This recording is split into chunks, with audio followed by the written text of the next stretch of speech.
स्थिति की गहराई और स्थिति की जो अभी की गंभीरता को ध्यान में रखते हुए हम लोग मिलजुल कर निश्चित रूप से जिस समय 2020 में हम लोगों ने लड़ाई शुरू की थी तब न वायरस के बारे में किसी को पता था, न स्ट्रैटेजी के बारे में कोई पूरी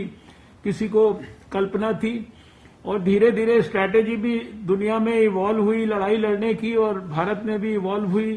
कैपेसिटी भी भारत में धीरे धीरे बिल्डअप हुई। तो 2020 के मुकाबले 2021 में हम ज्यादा बेहतर ढंग से इक्विप्ड हैं कोविड के खिलाफ लड़ाई लड़ने के लिए। इंफ्रास्ट्रक्चर को भी जिस लेवल तक हमें एक्सपेंड करना है, हमें एक्सपेंड करने के बारे में भी जो है पर्याप्त अनुभव है जरूरत के हिसाब से। तो अभी हम अपनी अपनी स्टेट्स में जो जो चीजें हमें एक्सपेंड करनी है वो हम समय से पहले एक्सपेंड कर लें। जो जो आपको भारत सरकार से और सहायता चाहिए वो सहायता आप हम लोगों को बता दें। जैसे पिछले साल हम लोगों ने लगातार हर फ्रंट पर आपकी सहायता की है, उसी प्रकार से अभी भी हमें कोई सहायता किसी भी प्रकार से करने में कोई जरा सा भी संकोच नहीं है। टेस्टिंग के बारे में बार बार ये तो आग्रहपूर्वक कहा ही जाता है कि टेस्टिंग को जितना ज्यादा हम बढ़ाएंगे, जितना ज्यादा इसमें इंश्योर करेंगे कि आरटीपीसीआर टेस्ट मैक्सिमम हो और 70-30 के जो रेशो की बात की जाती है उससे भी ज्यादा करेंगे तो और भी अच्छा होता है। 15 लाख के करीब देश की रोज टेस्ट करने की कैपेसिटी आज विकसित हुई है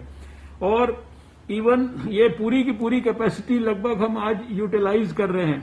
अगर पिछले 24 घंटे की मैं आपसे बात करूं तो 14,95,397 टेस्ट जो है भारत के अंदर हुए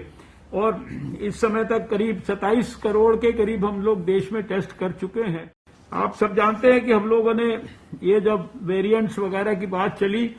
यद्यपि हम लोग जीनोम सीक्वेंसिंग पिछले मई जून के महीने से कर रहे देश में। ये जो यूके वेरिएंट की बात तो थोड़े कुछ महीने पहले दुनिया के सामने आई, लेकिन हमारी बायोटेक्नोलॉजी की लैब्स में विशेषकर कल्याणी में CSIR में हम लोग लगातार जीनोम सीक्वेंसिंग पिछले ऑलमोस्ट 1 साल से ही कर रहे थे और अभी भी जो है स्पेसिफिकली फोकस्ड वे में जो इस समय 13,000 से ज्यादा जो अभी सर्ज के बाद विशेष रूप से जो कंसोर्टियम बनाया है 10 लैब्स का, और अभी कल हमने निर्णय लिया कि इसमें और भी ज्यादा कुछ लैब्स को हम इन्वॉल्व करेंगे जिनके पास इस प्रकार की काबिलियत होगी। उसमें 13,000 से ज्यादा जो है केवल इस सर्ज के दौरान जो है हमने जीनोम सीक्वेंसिंग की है। और उसमें जो एक बात हमें ध्यान में आई है कि और उसके लिए रिक्वेस्ट आपको औपचारिक तौर पे भी हमारे हेल्थ सेक्रेटरी पत्र लिखकर भी करेंगे कि ये जीनोम सीक्वेंसिंग के लिए जो स्टेट्स के साथ जो कोऑर्डिनेशन जिस लेवल का जो बातों का चाहिए, हर एक स्टेट एक अपना कोई नोडल ऑफिसर इस दृष्टि से जरूर अपॉइंट करे